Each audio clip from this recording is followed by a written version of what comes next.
Couple other places that we can position ourselves is collar ties can sometimes be useful, but I would say in general, our default is going to be cross shoulder post or cross frames when my partner is a little bit closer.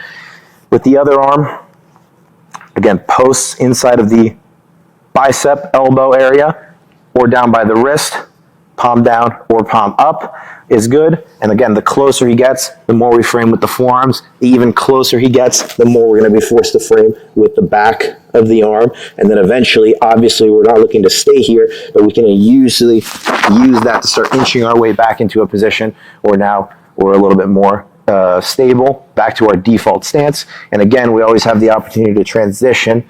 Okay, we'll look at situations where we might want to transition to cross lats, scoop grips, etc. We'll get into gripping in a little bit more detail as well. But just as our default upper body frames, just important to understand the use of those. Okay, the top arm is not only to prevent him closing distance, but also prevent his head positioning. Okay, he's looking to bring that head across. I'm looking to maintain that head here so I can keep my far shoulder and hip off the floor, prevent him from getting chest to chest. And the bottom arm's main utility is always going to be to stop my training partner from controlling my head. Okay, and there's always going to be some degree of a pummel happening here. He's always going to be looking to bring his hands inside, so we have to just get used to the idea of fighting and swimming, okay, for inside position. Every time he takes one of my hands off, okay, we have to get used to the idea of taking our hands, and we'll talk about kind of grip fighting sequences in a little bit, but bringing our hands back into this position. As he goes to swim a hand inside, I go to swim a hand inside, and we just keep playing, swimming with both sides. Good.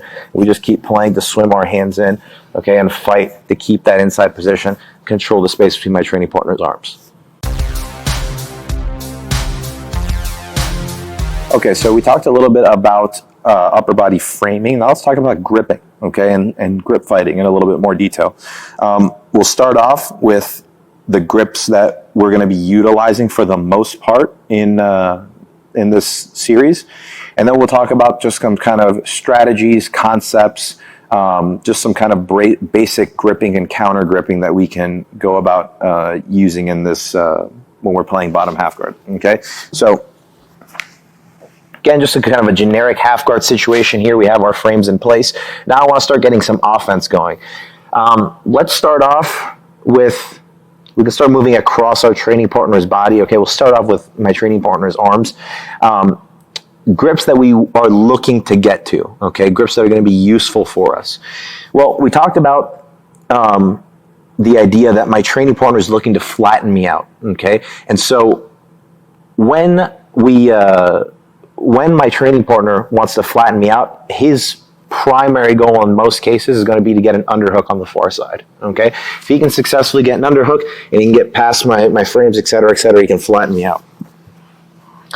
So how can we deny my training partner an underhook? Okay, very, very good way of doing that is going to be through 2-on-1s, okay, variations of 2-on-1. 2-on-1s at the wrist, okay, 2-on-1s at the elbow, okay, and arm drags, okay, another variation of 2-on-1. When I have any one of these grips and my training partner tries to dig an underhook, he can never do it. And actually, the more he tries to come forward, the more he'll expose, okay, his back to me, particularly on the underhook side, okay? So it doesn't make sense really for him to come forward. What you'll find is that when you make grips like this, your training partner's primary reaction is going to be strip grips and pull away, okay, and he'll start moving away from you. So that, in and of itself, makes it that even if you don't get anything offensively going with that grip, he can't close distance on you, he can't flatten you out. So it's very useful in that aspect. Again, we talk about the underhook, right? He's looking to gain a far side underhook. That's going to be a very, very useful tool for him to flatten me out. If I can get an underhook of my own, again, provided I stay off of that far shoulder and hip, this is going to be a very, very useful tool for us. Okay, now this definitely, a whizzer is not a bad tool by any means. It's a very, very good position. However, if I can get an underhook and bottom half guard, I am going to have a significant advantage. And again, if I'm on my side with this underhook, deny my training partner chest to chest, deny him control of my head, tons of different ways that I can look to attack from here. So that's definitely a grip that we're going to be looking to exploit for sure, and we're going to spend a lot of time on that one as well. Collar ties to a certain degree, something that we're going to be using. Not necessarily as much as 2-on-1s and these other grips that we're talking about, but definitely a useful grip, okay?